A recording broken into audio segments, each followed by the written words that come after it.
Assalamualaikum warahmatullahi wabarakatuh. Sebelumnya perkenalkan, nama saya Dan Cantika Putri dari kelas 3F Program Studi Akuntansi Fakultas Ekonomi dan Bisnis di Universitas Hairun Ternate. Tujuan saya membuat video ini adalah untuk memenuhi tugas mata kuliah Ekonomi Syariah dari Dr. Suito. Langsung saja. Di sini kita akan membahas pembelajaran mengenai teori keuangan dan perbankan syariah, prinsip dan praktik dalam video ini. Kita akan membahas dasar-dasar keuangan syariah, perbedaannya dengan sistem konvensional, instrumen yang digunakan, hingga peran teknologi dan tantangan dalam penerapannya. Tujuan dari pembelajaran ini adalah agar kita memahami bagaimana sistem keuangan syariah dibangun berdasarkan nilai-nilai Islam, serta bagaimana mampu menghadirkan keadilan dan kesejahteraan ekonomi bagi seluruh lapisan masyarakat. Keuangan syariah bukan sekedar sistem tanpa bunga, tetapi sebuah pendekatan menyeluruh terhadap pengelolaan uang yang etis, transparan, dan berkeadilan. Baik, yang kita masuk pada pendahuluan yaitu konsep keuangan syariah. Teman-teman pasti sudah tahu dong apa itu keuangan syariah dan apa itu keuangan konvensional. Untuk itu, mari kita belajar sama-sama apa itu keuangan syariah. Secara sederhana, keuangan syariah dapat diartikan sebagai seluruh kegiatan keuangan yang diatur berdasarkan hukum Islam atau syariah. Setiap transaksi investasi dan layanan dalam sistem ini harus mematuhi ketentuan yang bersumber dari Al-Quran, hadis, dan prinsip fikih muamalah. Tujuan utama keuangan syariah bukan hanya mencari keuntungan, tetapi juga menjaga keseimbangan sosial dan menghindari ketidakadilan dalam ekonomi. Dalam sistem keuangan konvensional, uang seringkali diperlakukan sebagai komoditas yang diperjualbelikan melalui bunga. Sedangkan dalam sistem syariah, uang hanya berfungsi sebagai alat tukar dan penyimpan nilai, bukan sumber keuntungan itu sendiri. Melalui pendekatan ini, sistem keuangan syariah berupaya membangun keadilan, mengurangi kesenjangan ekonomi, dan mendorong kegiatan ekonomi yang produktif. Kemudian teman-teman, berikutnya yaitu prinsip dasar keuangan syariah. Ada 3 prinsip utama dalam keuangan syariah, yaitu larangan riba, larangan gharar, dan larangan masyir. Mari kita bahas satu persatu. Yang pertama yaitu larangan riba. Riba yaitu tambahan atau bunga yang diperoleh dari transaksi pinjaman uang. Islam melarang riba karena dianggap menjalimi salah satu pihak, terutama ketika pihak peminjam menanggung beban bunga yang berat. Dalam sistem syariah, keuntungan harus diperoleh dari aktivitas usaha yang nyata. Yang kedua yaitu gharar, ketidakjelasan atau ketidakpastian berlebihan dalam transaksi. Contohnya seperti menjual sesuatu yang belum jelas spesifiknya, harga atau kepemilikannya. Larangan gharar bertujuan agar kedua pihak dalam transaksi memahami dengan jelas hak dan kewajiban masing-masing. Yang ketiga yaitu masyir, unsur perjudian atau spekulasi berlebihan. Islam menolak praktik yang bersifat untung-untungan atau menimbulkan ketidakpastian ekstrim. Ketiga prinsip ini membentuk fondasi dari keuangan syariah yang berkeadilan dan transparan. Tujuannya bukan hanya menghindari yang haram, tetapi menciptakan sistem ekonomi yang stabil. Nah teman-teman, sekarang kita masuk pada perbedaan keuangan syariah dan konvensional. Sekarang mari kita bandingkan sistem keuangan syariah dengan sistem keuangan konvensional. Dalam sistem keuangan konvensional, keuntungan diperoleh dari bunga pinjaman. Sementara dalam sistem syariah, keuntungan diperoleh melalui profit and loss sharing atau bagi hasil. Dalam sistem konvensional, risiko seringkali hanya ditanggung oleh satu pihak, yaitu nasabah atau peminjam. Sedangkan dalam sistem keuangan syariah, risiko dibagi secara proporsional antara kedua pihak secara kesepakatan. Selain itu, keuangan syariah selalu berlandasan pada nilai moral dan sosial. Tujuannya tidak hanya mencari profit, tetapi juga keberkahan dan kemaslahatan bersama. Jadi, jika sistem konvensional cenderung bersifat individualis, maka sistem keuangan syariah menekankan kerjasama, tanggung jawab, dan berkeadilan sosial. Selanjutnya yaitu instrumen keuangan syariah. Dalam praktiknya, ada beberapa instrumen keuangan syariah yang sering digunakan. 3 diantaranya adalah mudharabah, musyarakah, dan ijarah. Yang pertama yaitu mudharabah. Ini adalah kerjasama antara pemilik modal dan pengelola usaha. Pemilik modal menyediakan dana, sedangkan pengelola menjalankan usaha. Keuntungan dibagi sesuai rasio yang disepakati, sementara kerugian ditanggung oleh pemilik modal selama tidak ada kelalaian dari pengelola. Yang kedua yaitu musyarakah, yaitu kerjasama 2 pihak atau lebih yang sama-sama berkontribusi modal dan turut serta dalam mengelola usaha. Keuntungan dan kerugian dibagi sesuai dengan porsi modal atau kesepakatan. Musyarakah sering digunakan dalam pembiayaan proyek atau usaha bersama. Kemudian yang terakhir yaitu ketiga, ijarah, yaitu sistem sewa atau pembiayaan barang dan jasa. Dalam ijarah, bank membeli suatu aset, kemudian menyewakannya kepada nasabah. Setelah masa sewa berakhir, nasabah bisa membeli aset tersebut dengan harga yang telah disepakati. Ketiga instrumen ini mencerminkan prinsip dasar syariah, kerjasama, keadilan, tanggung jawab bersama dalam memperoleh keuntungan. Baik, sekarang kita masuk pada produk dan layanan perbankan syariah. Bank syariah memiliki peran penting sebagai lembaga intermediasi, yaitu menghimpun dana dari masyarakat dan menyalurkannya kembali dalam bentuk pembiayaan yang sesuai dengan prinsip syariah. Beberapa produk penghimpunan dana antara lain yaitu tabungan syariah dan deposito syariah. Tabungan syariah berbasis akad wadiah atau mudharabah, sedangkan deposito syariah menggunakan sistem bagi hasil, bukan bunga. Sementara produk yang pembayarannya antara lain yaitu murabaah, musyarakah dan mudharabah, dan ijarah. Murabaah yaitu jual beli dengan margin keuntungan yang disepakati, sedangkan musyarakah dan mudharabah untuk pembiayaan usaha produktif, dan ijarah untuk pembiayaan sewa guna usaha. Selain fungsi komersial, bank syariah juga memiliki fungsi sosial seperti pengelola zakat, infak, sedekah, dan wakaf produktif. Dengan demikian, bank syariah tidak hanya menjadi lembaga keuangan, tetapi juga motor penggerak pemberdayaan ekonomi umat. Kemudian, tantangan implementasi keuangan syariah. Walaupun potensinya besar, implementasi keuangan syariah menghadapi berbagai tantangan. Yang pertama yaitu masih rendahnya pemahaman masyarakat terhadap konsep keuangan syariah. Banyak yang masih menganggap bahwa produk syariah sama saja dengan konvensional, hanya beda nama saja. Kemudian yang kedua yaitu tantangan regulasi dan kebijakan. Beberapa aturan masih belum sepenuhnya mendukung fleksibilitas pengembangan produk syariah. Dan yang ketiga yaitu sumber daya manusia yang terbatas. Diperlukan lebih banyak tenaga ahli yang memahami baik prinsip syariah maupun aspek keuangan modern.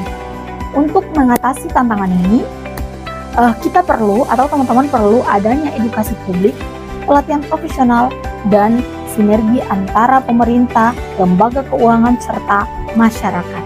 Regulasi dan kebijakan ekonomi syariah atau ekonomi Islam. Regulasi yang kuat adalah fondasi utama bagi pertumbuhan keuangan syariah di Indonesia. Dukungan ini datang dari OJK, dan Bank Indonesia serta Dewan Syariah Nasional Majelis Ulama Indonesia atau DSN MUI. Beberapa kebijakan penting seperti Undang-Undang Perbankan Syariah dan Fatwa DSN MUI menjadi pedoman agar setiap produk sesuai dengan prinsip syariah. Kehadiran regulasinya yang jelas menciptakan kepercayaan publik dan menjaga stabilitas sistem keuangan yang nasional. Bahas peran teknologi dalam keuangan syariah. Kemajuan teknologi kini membawa dampak pesat bagi industri keuangan syariah. Layanan digital seperti finance syariah, mobile banking syariah, dan platform peer-to-peer lending semakin mempermudah masyarakat mengakses layanan keuangan yang halal dan transparan. Selain efisiensi, teknologi juga mendorong inklusi keuangan menjangkau masyarakat yang sebelumnya belum tersentuh layanan perbankan. Dengan teknologi, nilai syariah dapat diintegrasikan dengan kemajuan zaman. Studi kasus sederhana yaitu bayangkan seorang pengusaha kecil ingin membeli mesin produksi. Dalam sistem konvensional, ia meminjam uang dan membayar bunga tetap. Dalam sistem syariah, bank bisa membeli mesin tersebut atas nama sendiri lalu menjualnya ke pengusaha dengan akad murabaah atau menyewakannya dengan akad ijarah. Dengan cara ini tidak ada bunga, tetapi tetap ada keuntungan yang sah dari transaksi jual beli nyata. Kemudian penerapan di era modern, era digital dan finance syariah.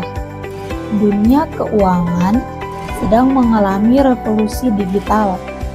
Bank syariah kini tidak bisa lagi hanya mengandalkan layanan konvensional. Mereka harus bertransformasi menjadi bank digital syariah.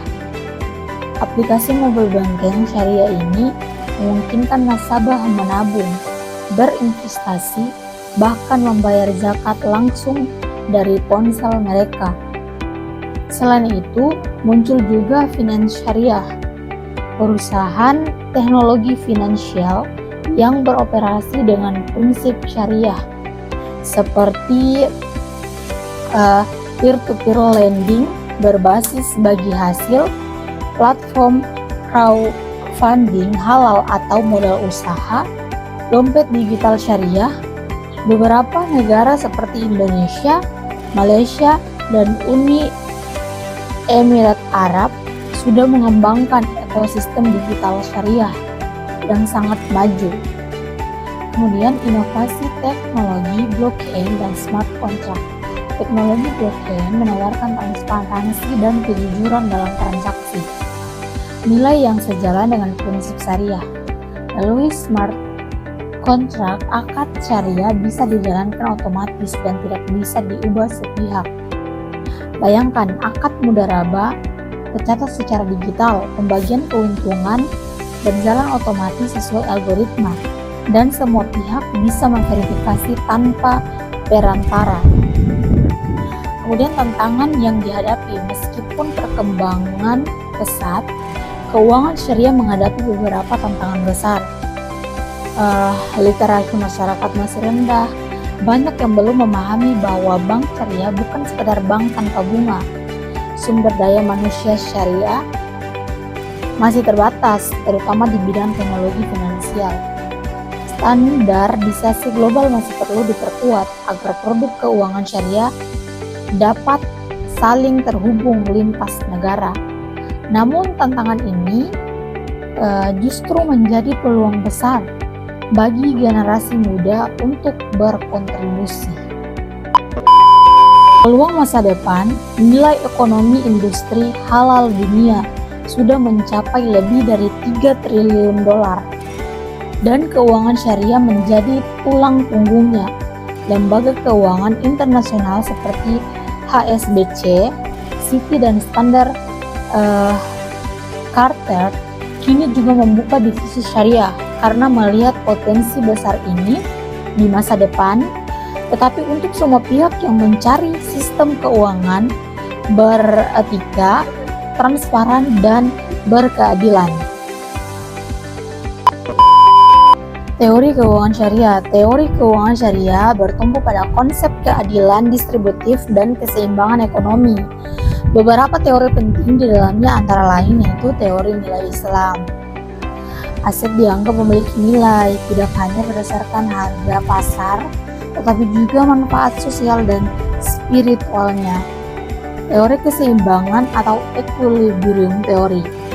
Uang tidak boleh menjadi komoditas untuk diperjualbelikan, melainkan alat tukar yang menjaga keseimbangan ekonomi. Teori keadilan sosial yaitu distribusi kekayaan harus mendorong pemerataan, bukan menumpukan modal di tangan segelintir orang.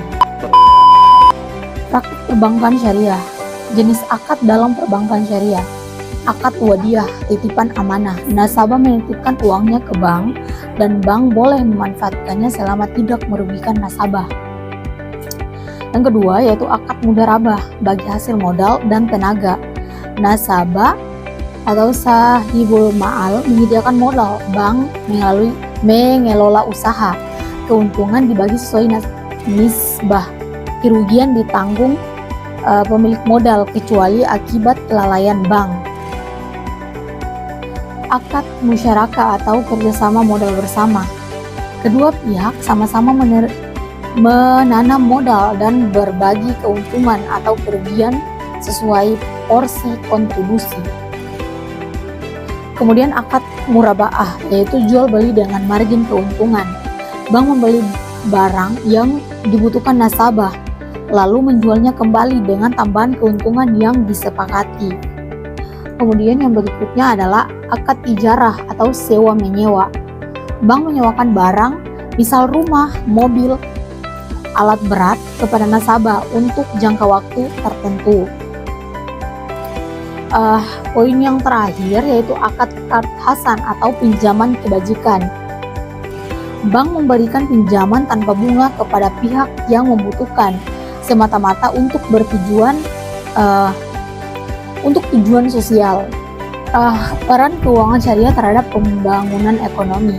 Keuangan syariah berperan penting dalam mengurangi kemiskinan melalui sistem bagi hasil dan qardhasan, mendorong UMKM lewat pembayaran tanpa bunga, dan menjaga stabilitas ekonomi karena sistemnya berbasis aset real, bukan spekulatif. Meningkatnya kesejahteraan masyarakat melalui zakat, infak, dan wakaf yang produktif. Asal-usul landasan hukum. Keuangan syariah berakar pada ajaran Islam yang mengatur seluruh aspek kehidupan termasuk muamalah atau hubungan ekonomi antar manusia. Pada prinsipnya bersumber dari Al-Quran sebagai pedoman utama. Hadis Nabi Muhammad SAW yang memberikan contoh praktis penerapan prinsip ekonomi Islam. Di antaranya yaitu ijma, kesepakatan ulama, dan kias analogi hukum. Kesejahteraan bersama dan keadilan sosial ekonomi yaitu maqasid al-syariah. Di Indonesia yang mungkin sudah sering kita dengar antara lain Bank Muamalat Indonesia, Bank Syariah Indonesia, dan BTPN Syariah. Lembaga-lembaga ini tidak hanya berfokus pada keuntungan finansial, tetapi juga pada kesejahteraan sosial dan pemberdayaan ekonomi umat. Namun, meski memiliki banyak potensi, implementasi keuangan syariah juga menghadapi tantangan. Salah satunya adalah kurangnya pemahaman masyarakat tentang konsep keuangan syariah itu sendiri. Banyak orang masih mengira bahwa bank syariah itu sama saja dengan bank konvensional hanya karena tidak menggunakan istilah bunga.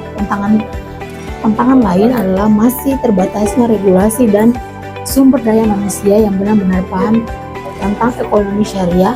Selain itu, persaingan dengan sistem keuangan konvensional juga cukup ketat. Oleh karena itu, edukasi dan literasi keuangan syariah perlu terus dilakukan agar masyarakat semakin sadar dan memahami manfaatnya. Kita bahas soal regulasi dan kebijakan. Regulasi memiliki peran besar dalam menjaga kepercayaan masyarakat terhadap sistem keuangan syariah pemerintah melalui Otoritas Jasa Keuangan atau OJK dan Bank Indonesia terus memperkuat kebijakan yang mendukung perkembangan industri ini. Selain itu, ada juga Dewan Syariah Nasional Majelis Ulama Indonesia atau DSN MUI yang berperan mengeluarkan fatwa dan panduan agar setiap produk keuangan syariah tetap sesuai dengan prinsip Islam. Dengan regulasi yang kuat, masyarakat bisa merasa lebih aman dan yakin bahwa dana mereka dikelola dengan cara yang benar dan halal. Lalu bagaimana dengan peran teknologi dalam keuangan syariah? Nah, di era digital seperti sekarang, teknologi punya pengaruh yang besar. Munculnya finance syariah menjadi bukti bahwa inovasi bisa sejalan dengan nilai Islam. Finance syariah menawarkan layanan seperti investasi, pembiayaan dan donasi yang sesuai dengan prinsip syariah. Contohnya platform seperti Amanah Alam dan Paytrend yang sudah beroperasi di Indonesia. Teknologi membuat transaksi menjadi lebih mudah, efisien dan transparan. Jadi masyarakat bisa mengakses layanan keuangan syariah kapan saja dan di mana saja hanya lewat ponsel. Ini juga membuka peluang besar untuk memperluas inklusi keuangan di kalangan masyarakat luas. Supaya lebih konkret, mari kita lihat beberapa contoh keberhasilan keuangan syariah di dunia nyata. Salah satu contohnya adalah program pembiayaan mikro syariah yang membantu pelaku usaha kecil menengah melalui sistem bagi hasil yang adil. Banyak pelaku UMKM bisa berkembang tanpa harus terjebak dalam bunga tinggi. Selain itu, konsep zakat produktif dan wakaf tunai juga menjadi instrumen keuangan sosial yang efektif untuk membantu masyarakat miskin dan mendukung pembangunan ekonomi di Indonesia. Keberadaan bank wakaf mikro di pesantren-pesantren juga terbukti berhasil mendorong pertumbuhan ekonomi lokal dan menciptakan lapangan kerja baru. Dari semua pembahasan tadi, kita bisa simpulkan bahwa keuangan dan perbankan syariah bukan sekadar sistem keuangan alternatif, tapi merupakan sistem yang lebih beretika, adil, dan berkelanjutan. Sistem ini hanya fokus pada profit, tapi juga pada kemaslahatan dan keadilan sosial. Dengan prinsip dan praktiknya, kita bisa ikut menciptakan ekosistem ekonomi yang lebih baik dan sesuai dengan ajaran Islam. Di penutup, bisa kita simpulkan bahwa keuangan dan perbankan syariah adalah sistem keuangan yang berlandaskan pada nilai-nilai Islam. Sistem ini menolak adanya riba, gharar, dan masir, serta mengutamakan keadilan, kerjasama, dan keberkahan dalam setiap transaksi. Artinya, kegiatan ekonomi tidak hanya bertujuan untuk mencari keuntungan, tetapi juga memberikan manfaat dan kesejahteraan bagi seluruh masyarakat. Perbankan syariah memiliki peran penting dalam perekonomian karena tidak hanya menghimpun dan menyalurkan dana, tetapi juga mendorong tumbuhnya sektor usaha real melalui sistem bagi hasil, jual beli, sewa, dan kerjasama. Selain itu, keuangan syariah juga mendukung program sosial seperti zakat, infak, sedekah, dan wakaf yang dapat membantu pemerataan ekonomi dan pemberdayaan umat. Dengan perkembangan yang semakin pesat, dukungan pemerintah serta meningkatnya kesadaran masyarakat terhadap ekonomi halal, keuangan dan perbankan syariah memiliki potensi besar untuk menjadi pilar utama dalam sistem ekonomi nasional. Oleh karena itu, mari kita bersama-sama meningkatkan literasi dan partisipasi dalam keuangan syariah, agar ekonomi kita tidak hanya kuat secara finansial, tetapi juga berkah dan berkeadilan sesuai dengan prinsip syariah. Dari pembahasan tadi dan kesimpulan yang tadi, bahwa keuangan dan perbankan syariah bukan sekedar sistem keuangan alternatif, tapi merupakan sistem yang lebih beretika, adil, dan berkelanjutan. Sistem ini tidak hanya fokus pada profit, tapi juga pada kemaslahatan dan keadilan sosial. Dengan memahami prinsip dan praktiknya, kita bisa ikut menciptakan ekosistem ekonomi yang lebih baik sesuai dengan ajaran Islam. Akhir kata, semoga video ini bisa menambah wawasan teman-teman semua tentang pentingnya memahami keuangan syariah. Jadi mulai sekarang kita coba untuk lebih sadar dalam memilih produk keuangan yang halal transparan, dan membawa keberkahan. Terima kasih sudah menonton sampai akhir. Wassalamualaikum warahmatullahi wabarakatuh. Bye-bye.